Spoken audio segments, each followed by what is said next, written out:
आज हम लोग मैथ का क्रैश कोर्स का भाग 21 देख रहे हैं और नहीं 21 कल देखे थे। मॉडल सेट क्वेश्चन नंबर 1 से लेकर के 10 तक। आज हम उसी में से 11 से लेकर के 20 तक देखेंगे। काफ़ी VBI मॉडल सेट से प्रश्न आपको उठाया जा रहा है और नया नया प्रश्न का भी दर्शन हो रहा है बीच बीच में। बाकी तो पुराना कुछ ना कुछ तो आना ही आना है। जो VBI उसमें VBI लिखेंगे और कुछ कुछ नया प्रश्न इसमें आ रहे हैं। ठीक है, तो जैसे ही क्या है, पुराना प्रश्न है, ये प्रश्न देखे और बन गया समझ एक प्रकार से, और ये प्रश्न लगता है कि बहुत बार रिपीटेड भी है। ठीक है, लेकिन हम लोग बनाएंगे, एक एक प्रश्न के बनाएंगे यहाँ पे। ऐसा नहीं कि प्रश्न को छोड़ देंगे हम लोग। कह रहा है बाबू AP 21 18 15 डॉट डॉट का कौन सा पद -81 हो जाएगा, कि कौन सा पद -81 हो जाएगा। तो यहाँ लिखना है, सब्जेक्टिव बनाएंगे तो ऐसे बनाना होगा कि माना कि AP का प्रथम पद A तथा सार्वंतर D है। अब बताओ बाबू, A का मान कितना दिया है, प्रथम पद कितना है 21। अब हमको D निकालना है, तो D का फार्मूला क्या होता है, हाँ T2 माइनस T2 का मान और T1 का मान घट गया तो -3। और कौन सा पद -81, तो क्या दे दिया Tn बराबर, निकालना क्या है n। किसका फार्मूला, Tn का फार्मूला क्या होता है A + n-1 इंटू। अब बताओ Tn का मान -81, A का मान प्लस n का मान पता है आपको, नहीं, D का मान -3।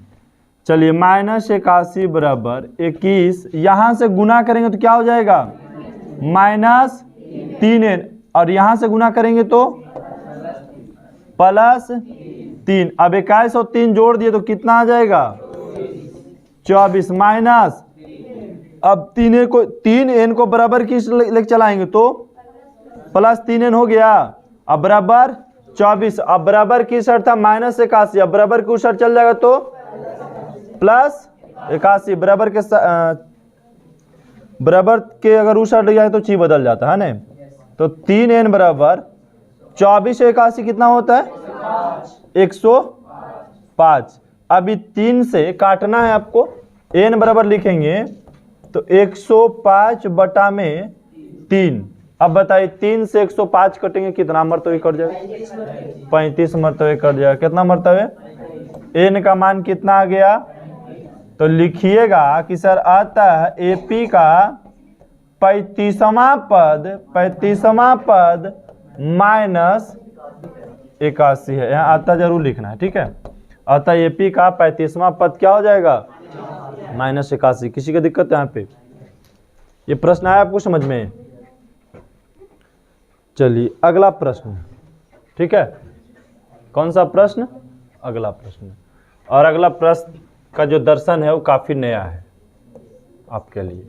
आपको ये भारतीय भवन बुक में पढ़ने को नहीं मिला होगा, BBD गैस पेपर में पढ़ने के लिए नहीं मिला होगा, ठीक है।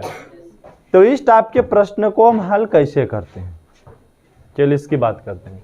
कह रहा बाबू कि sin θ + cos θ बराबर P। लिखिए कि सर हमें दिया हुआ है sin θ + cos θ का मान क्या दिया हुआ है P, और आगे क्या दिया हुआ बाबू sec θ + cosec θ बराबर Q दिया हुआ है ना। sec θ + cosec θ बराबर Q। इसको थोड़ा सा ऊपर कर लेते हैं, ठीक है। अब क्या करना है, यहाँ पे P दिया हुआ है तो सिद्ध करना है कि इसके बराबर ये आ जाना चाहिए, है ना। P² - 1 बराबर 2P/Q, ये आ जाना चाहिए। तो बोलेंगे कि सर sec θ का फार्मूला होता है 1 बटा क्या होता है cos θ होता है जी, और cosec θ का फार्मूला क्या होता है 1 बटा sin θ। अब बराबर में क्या है बाबू Q लिख दिए। क्या करें, इसका हम भिन्न का जोड़ बना लें। तो बताओ बाबू cos θ × sin θ का एलसीएम ले तो क्या हुआ, पहले लिखो ना साइन, पहले लिख दो sin θ इंटू कॉस थीटा, कोई दिक्कत नहीं होता पहले आगे लिखने से। अब बताइए कॉस से कॉस कट गया तो क्या बचा, साइन से 1 में गुना करेंगे तो साइन थीटा, प्लस साइन से साइन कट गया तो क्या बचा नीचे कॉस थीटा, और 1 से गुना करेंगे तो कॉस थीटा। अब बराबर में क्या आपको पता है sine theta plus cos theta का मान, पी पता है ना, तो पी रख दे वहां पे बाबू, तो क्या बचा sign theta into cos theta बराबर क्यू, बटा में 1 भी मान सकते हैं। अगर हम ऐसा करें कि सर इसको हम यहाँ गुना कर दें और इसको यहाँ ले क्रॉस मल्टीप्लिकेशन कर लें तो क्या हो जाएगा बाबू, हम ऐसे लिख सकते हैं P बटा Q बराबर sign theta into cos theta. इसको लिखने में किसी को दिक्कत, भाई इसको यहाँ गुना कहते यहाँ चला और इसको यहाँ लेके चला है, जगह बदल दिए। बात आया पे समझ में, ये कैसे हल किया समझ में आया सबको, पहले ही बताओ, बात आया समझ में, यहां तक किसी की दिक्कत नहीं।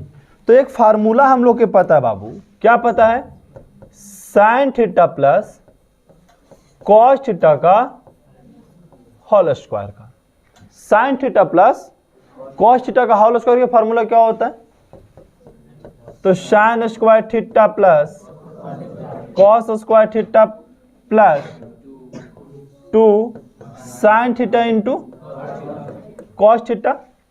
अब हमको पता है कि sir sine theta plus cos theta का मान तो आपको दिया हुआ है, क्या दिया हुआ है, तो पी का स्क्वायर कर दे हम बाबू, तो भाई पी का स्क्वायर करेंगे तो पी ही ना स्क्वायर हो जाएगा, बोलिए तो। और sine theta plus cos theta का मान कितना होता है 1, अब प्लस 2 और गुने इसका भी मान आपको दिया हुआ है, क्या दिया हुआ है इसका मान बाबू, sine theta into cos theta का मान यहाँ पे दिया हुआ है P बटा Q, क्या दिया हुआ है, तो क्या हम यहाँ P बटा Q रख दें। अब बोलिए कि सर P स्क्वायर बराबर 1 प्लस 2P बटा में Q, ये ना प्रूव करके लाना था, ये को इधर लेके चलाइए तो बोलेंगे सर P स्क्वायर माइनस 1 और इधर कितना बचा 2P बटा में Q, क्या प्रूव करके लेके चलाएं, किसी को दिक्कत है यहाँ पे समझने में, बोलो किसी का प्रॉब्लम है यहाँ पे। ये प्रश्न हो सकता है आपके लिए नया हो तो नहीं समझ में भी आ सकता है, ठीक है, किसी का दिक्कत हो रहा है समझने में, बोलिए। देखो यहां पे हम एक्स्ट्रा कुछ नहीं किए, एक बार फिर से देख लो, एक्स्ट्रा कुछ नहीं किए बाबू, ये हमको प्रश्न में दिया हुआ कि sir sine theta plus cos theta बराबर क्या दिया हुआ है P, फिर दिया हुआ है sec theta plus cosec theta बराबर Q, तो हम सेक थीटा का फार्मूला लिखे तो 1 बटा कॉस थीटा और कॉसेक थीटा का फार्मूला लिखे तो 1 बटा, जब इसको हम हल किए तो ये चीज आ गया, ये बात है समझ में सबको, इसका मान रख दिए हम P, तो आगे ये चीजें, तो क्रॉस मल्टीप्लिकेशन किए तो sine theta into cos theta का मान पता लग गया। अब हमको पता है sine theta into cos theta का मान और दूसरा में पता है sine plus cos square theta का मान, तो हम उसी का फार्मूला लगा दिए कि दोनों चीज याद रहना चाहिए, sine theta plus cos theta का होल स्क्वायर कर दिए जिसमें ये चीज भी आ गया और इसका मान हो गया ये, सबका मान रख दिए, अपने आप सोल्व होकर के चलाया, ठीक है। अगर यहाँ माइनस रहता बाबू तो यहाँ फिर माइनस वाला फार्मूला लगाते हैं, पता रहा समझ में ना। चलिए अगला प्रश्न देखेंगे, अगला प्रश्न भी कहिए तो बहुत इजी है और क्रैश कोर्स में पिछले में भी आया हुआ, मतलब रिपीटेड प्रश्न एक प्रकार से बोला जाए, ठीक है, ये भी इजी है और एक दूसरे का पूरक भी बनेगा। अब देखिए साइन कितना है, तो भाई साइन हम 90 में से कितना घटा दे कि 50 चलावेगा 40, अब बटा में कॉस 40 डिग्री है ना, चलो एक ही ओके करना है। अब यहाँ क्या है बाबू, कॉसेक रहने तो 90 में से कितना घटा दे कि चलावे 40, तो 50 डिग्री घटा दीजिए सर, अब बटा में सेक 50 डिग्री माइनस 4, अब यहाँ पे कॉस है 90 में से कितना घटा दे हम कि 40 घटा देते तो 50 चलावेगा, इंटू कर देना है कॉसेक है ना, कॉसेक 40 डिग्री। अब पता है कि sir sine 90 degree minus theta का फार्मूला क्या होता है कॉस थीटा, तो कॉस थीटा की जगह पे कितना, अब बटा में कॉस 40 डिग्री।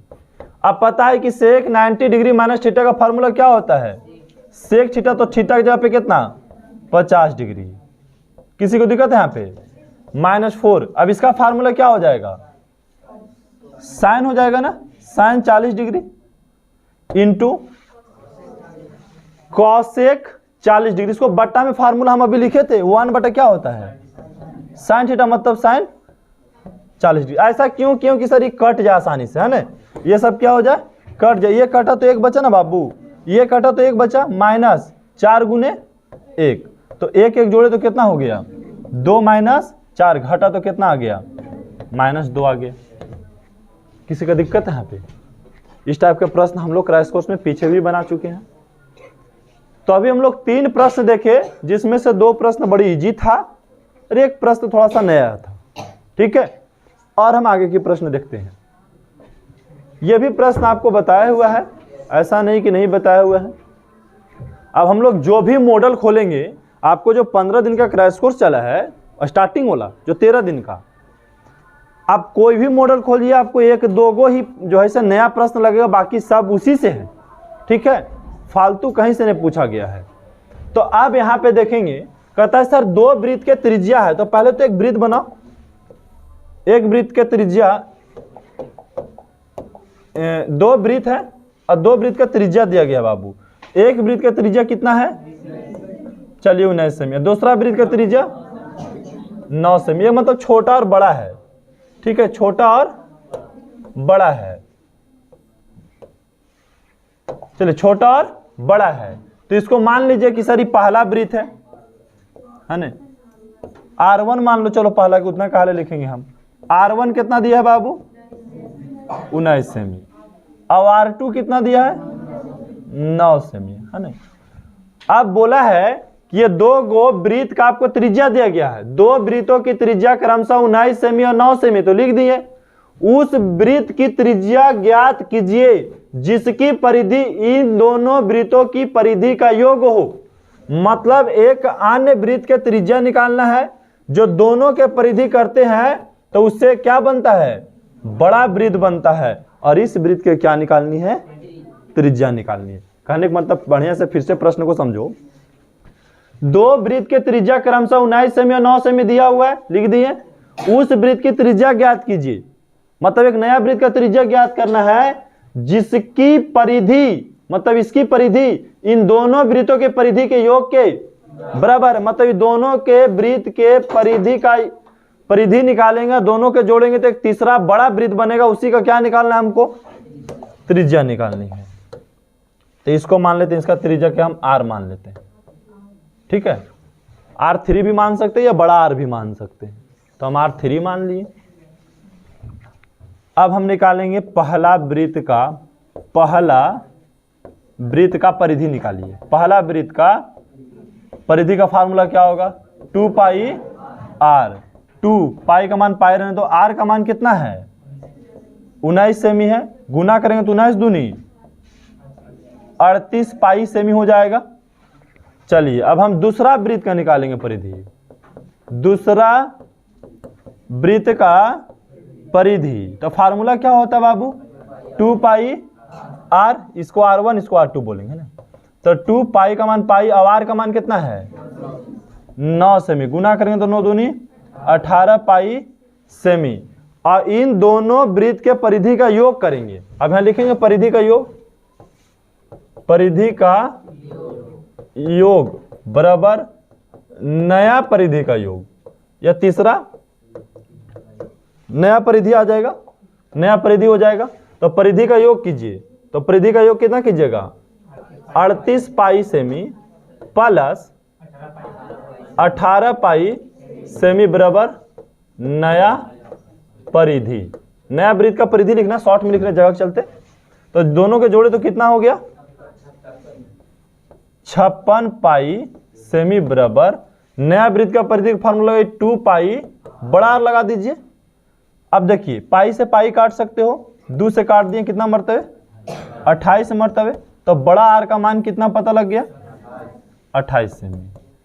कितना सेमी 28 सेमी पता लग गया। प्रश्न समझ में आया सबको, किसी की दिक्कत? चलिए अगला प्रश्न देखेंगे। अगला भी उसी से है, कहता है 2 वृत्त की त्रिज्या क्रमशः दिया हुआ है। चलिए हम एक वृत्त और ये दूसरा वृत्त, ठीक है। अब एक वृत्त का त्रिज्या कितना है बाबू 8 सेमी, और दूसरी वृत्त का त्रिज्या कितना है 6 सेमी। उस वृत्त का त्रिज्या ज्ञात करें जिनके परिधि इन दोनों वृत्तों के परिधि का योग के बराबर। सेम प्रश्न है, ठीक है, इसको आप बना लीजिएगा। इसका परिधि का योग कर दीजिएगा बराबर एक बड़ा वृत्त का परिधि का योग। इसको R1 मान लेना है, इसको R2 मान लेना है। सेम बना लेंगे, इसको हम नहीं बनाएंगे। चलिए और आगे यहाँ पे प्रोबेबिलिटी का प्रश्न कहता एक पासे को एक बार फेंका जाता है। ठीक है, किसी पासे को एक बार फेंका जाता है। तो भाई किसी पासों को एक बार फेंकेंगे तो संभावित परिणाम क्या आएंगे? 1 2 3 4 5 6 आएगा। मतलब अगर बोले कि सर कुल संभव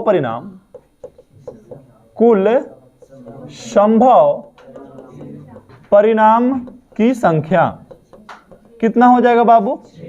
6 हो जाएगा। तो बोल रहा है एक विषम संख्या आने की प्रायिकता, तो विषम के अनुकूल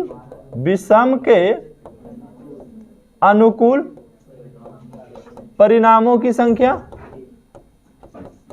तो बताओ बाबू इसमें विषम संख्या कौन कौन है? 1 2 3, ये विषम संख्या है। तो विषम संख्या कुल कितना हो गया? 3। हमको प्रायिकता निकालनी है विषम का। किसका? विषम आने के अनुकूल। तो सेम फार्मूला लगा दो कि सर विषम के अनुकूल परिणामों की संख्या, अब बटा में, हाँ अब बटा में क्या हो जाएगा? कुल संभव परिणामों की संख्या। कुल संभव परिणामों की संख्या। तो विषम के अनुकूल परिणामों की संख्या कितना है? 3। और कुल संभव परिणामों की संख्या काट दिए तो 1/2 हो जाएगा। 1/2। तो विषम आने की प्रायिकता पूछा, तो विषम आने की प्रायिकता कितना निकल गया? 1/2। किसी का दिक्कत है यहाँ पे? चलिए अगला प्रश्न देखेंगे।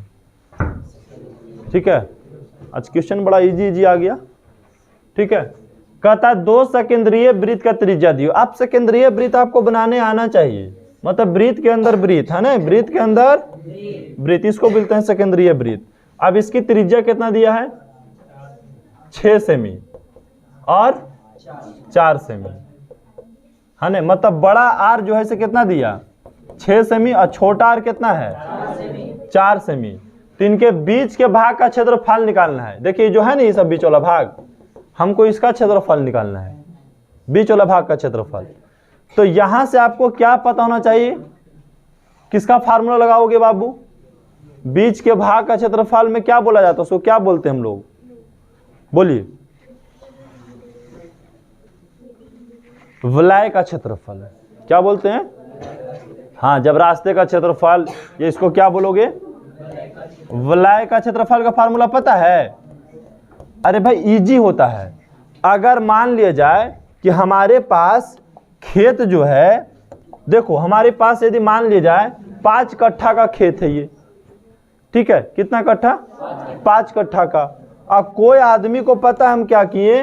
3 कट्ठा बेच दिए, बीच वाला भाग 3 कट्ठा। तो ये कौन बचा? कितना कट्ठा बचा? इसका आप कैसे अंदाजा लेंगे? 2 कट्ठा बचा, बड़ा में से छोटा घटा दिए। तो वही काम यहाँ करना है कि सर बड़ा वृत्त का क्षेत्रफल में से छोटा वृत्त का क्षेत्रफल घटा दिए तो अपने ही सब बच जाएगा, बचेगा ना जी। तो बड़ा वृत्त का क्षेत्रफल का फार्मूला क्या होगा? पाई आर स्क्वायर होगा। और छोटा वृत्त का भी वही होगा, लेकिन पाई आर स्क्वायर छोटा आर दे देंगे। अब पाई कॉमन ले लिए तो क्या बचा बाबू? बड़ा आर स्क्वायर मैंने छोटा स्क्वायर। यही तो वलय का क्षेत्रफल होता है, वलय का क्षेत्रफल यही होता है।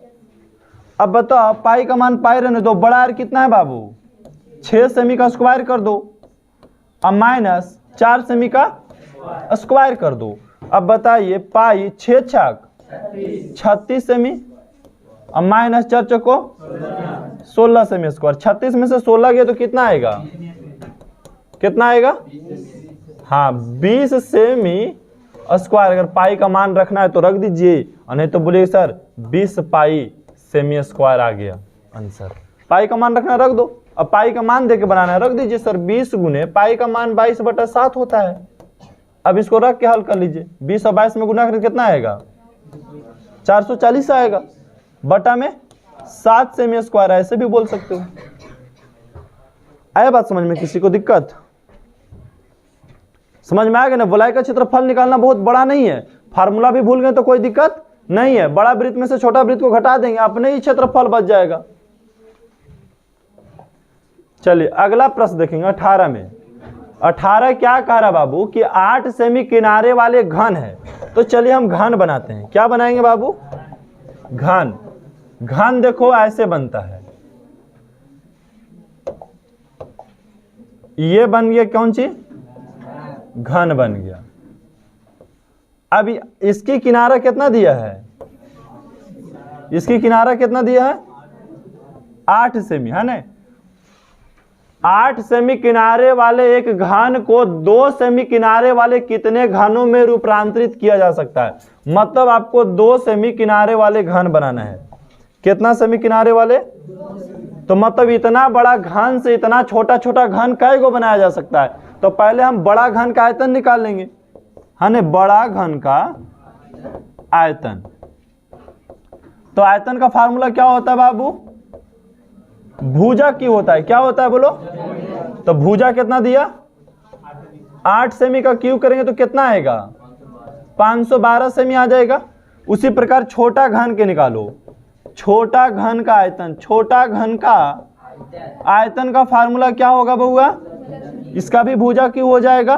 भुजा कितना दिया है? 2 सेमी का क्यू करेंगे तो कितना आएगा? तो सर 8 सेमी क्यू आ जाएगा, है ना। 8 सेमी, 2 का क्यू 8 ना होता है, 8 लिख दिए। अब हमको पूछ रहा है कि इतना छोटा छोटा कितना घन बनेगा? इतना छोटा छोटा, तो अवशिष्ट घनों की संख्या, अवशिष्ट घनों की संख्या क्या करना होगा? बड़ा में से हमको छोटा वाला के भागा दे देना होगा। यही नहीं करेंगे? अगर हमको पता है कि 512 सेमी क्यू जो है से बड़ा वाला घन है और एक छोटा वाला घन जो होता है वो 8 सेमी क्यू का है, तो कै गो बन जाएगा? तो भागा दे देंगे तो पता लग जाएगा कै गो बन जाएगा। तो भाई सेमी क्यू से सेमी क्यू खत्म कर दो। अब 8 से भागा देंगे तो कितना आएगा? 64 आएगा। तो मतलब कितना घन बन जाएगा? 64 घन बन जाएगा। कितना घन? 64 घन बन जाएगा। किसी को समझने में दिक्कत है तो बोलिए। अरे बात समझ में। अगर हमारे पास 10 फीट का एक लकड़ी है और 1-1 फीट के बनाना है तो क्या करते हैं? भागा देते हैं सीधा सीधी। अगला प्रश्न देखेंगे। अगला प्रश्न भी इजी है, ये भी क्रैश कोर्स के अंदर से आया हुआ है उठकर। एक द्विघात बहुपद ज्ञात कीजिए जिसके शून्यकों का योग और गुणनफल क्रमशः दिया हुआ है। अच्छा, शून्यकों का योग दिया हुआ है अल्फा प्लस बीटा माइनस 2, है ना। अल्फा प्लस बीटा माइनस 2 दिया हुआ है और शून्यकों का गुणनफल अच्छा -3 है। और अल्फा इंटू बीटा दिया हुआ है कितना? 2। हाँ, शून्यकों का योग -3 और शून्यकों का गुणनफल +2 है। ठीक है, +2 है। लेकिन डायरेक्ट ये नहीं, ये तो दिया हुआ है। चलिए हम लिख देते हैं। यहां पहले ऊपर लिख देना होगा। हम माना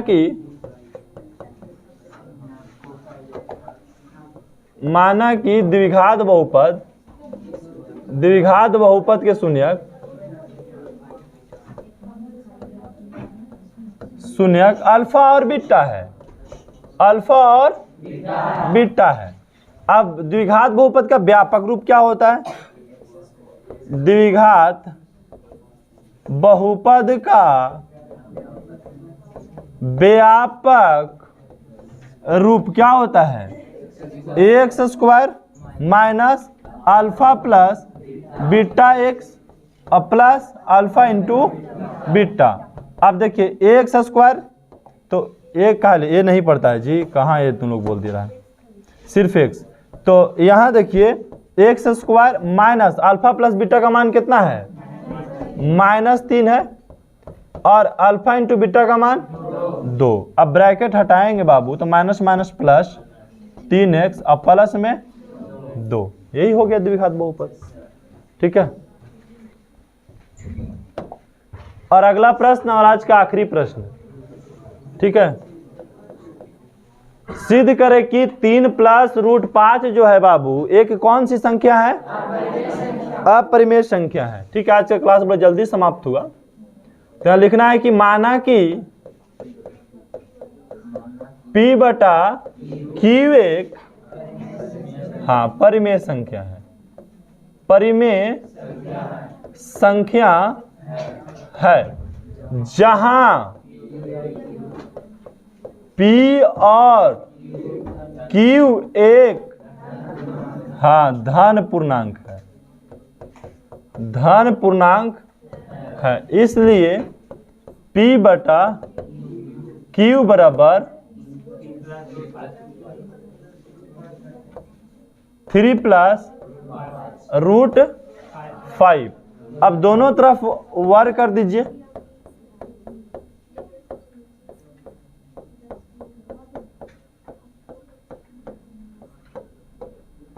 तो भाई दोनों तरफ वर्ग करेंगे तो P बटा Q का होल स्क्वायर बराबर 3 प्लस √5 का होल स्क्वायर।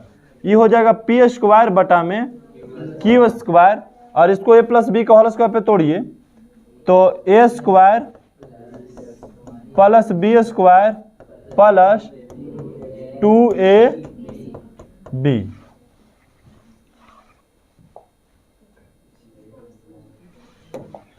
तो P स्क्वायर बटा Q स्क्वायर 3 3 9 प्लस 5 प्लस 3 दूनी 6 √5।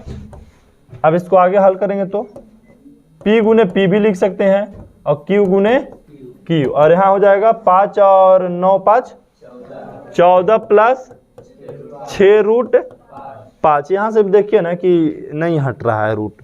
ठीक है, अब यहाँ से हम ये बोल सकते हैं कि सर P और Q का, अतः P और Q का कोई भी सहअभाज्य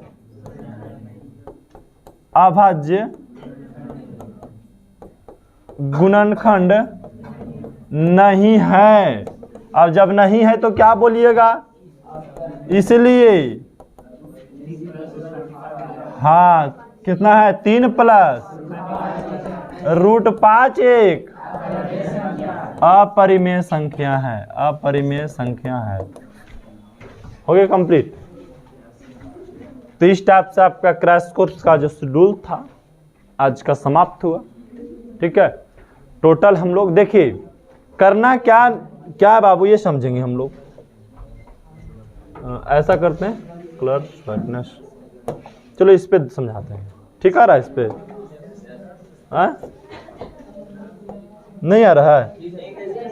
ठीक आ रहा है ना?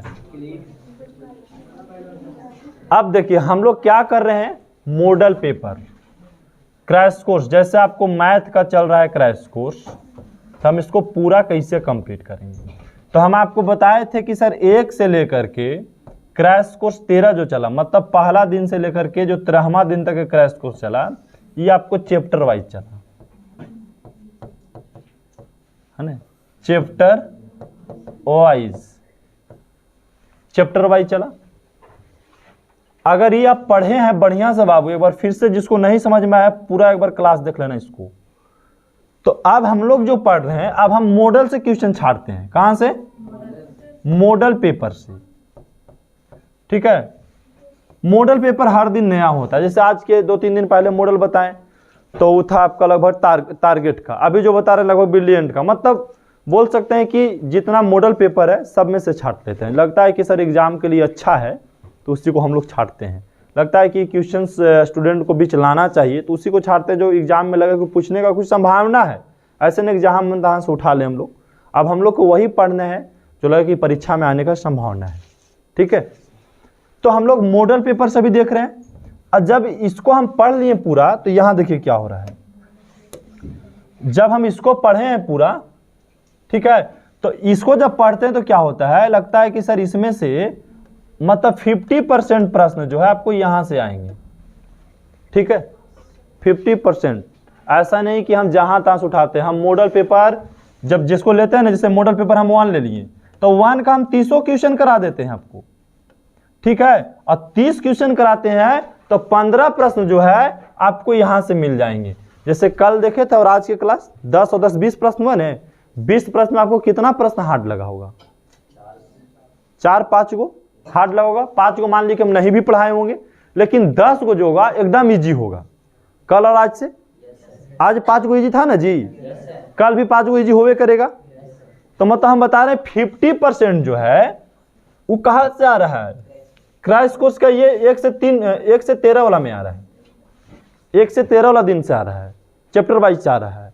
और बाकी इसको अगर हम मॉडल पेपर भी कंप्लीट कर लेंगे, मॉडल पेपर भी कंप्लीट कर लिए, हम चैप्टर वाइज भी कंप्लीट कर लिए, एक तो हम चैप्टर वाइज पढ़ लिए, एक हम मॉडल वाइज पढ़ लिए, मॉडल भी हमारा खत्म और चैप्टर वाइज भी हमारा रूल खत्म हो गया।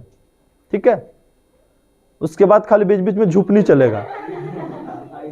ठीक है, आएगो पूरा रात भर रील देखो, आप भी खखार के सुतो, समझ गया।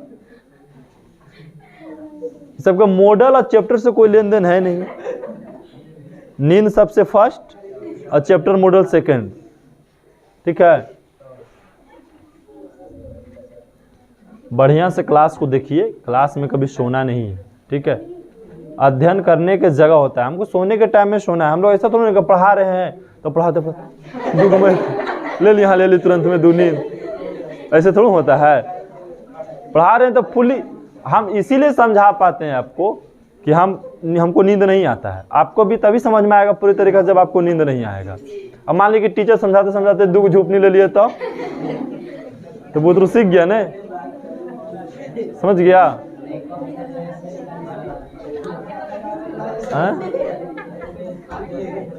अब देखो यहाँ पे अगला पॉइंट, तो जब एक अभी चल रहा है ये जो मॉडल पेपर हम है इस बैच का, ललकार में आप देख रहे हैं, ललकार बैच में आपको क्या मिल रहा है, मॉडल मिल रहा है। और सिर्फ क्रैश कोर्स में आपको मिल रहा था चैप्टर वाइज, जहां से ज्यादातर क्वेश्चन बीबीडी गैस पेपर से लिया गया था। यहाँ ललकार में आपको मॉडल से लिया जा रहा है। इसके बाद जो हमारा सबसे बड़ा बैच आएगा और लास्ट बैच आएगा, ठीक है, ठीक है, उड़ान बैच आएगा।